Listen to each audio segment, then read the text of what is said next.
गरमागरम मस्त बाहेर पाऊस पडतोय आणि तुम्ही मटण आणलंय बकऱ्याचं.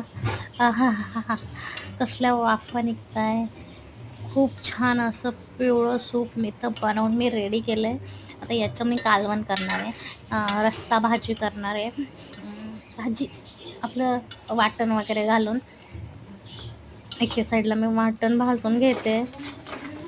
ते वाटणात मी कांदा, खोबरं, लसूण, अद्रक, कोथिंबीर असं बरंच काय काय घालून आपले घरातले मसाले घालून कांदा, लसूण मसाला, घाटी मसाला असे 4-5 प्रकारचे मसाले घालून मी तर मटण मी रेडी केलं आहे. असं तोंडाला पाणी सुटते असं मस्त मटण, ज्वारीची भाकरी, हे चिकन 65 बनवलं आहे मी आणि हे चिकन रस्सा, कांदा, लिंबू आणि कॉम्प्लिमेंटरी म्हणून भात असतोच.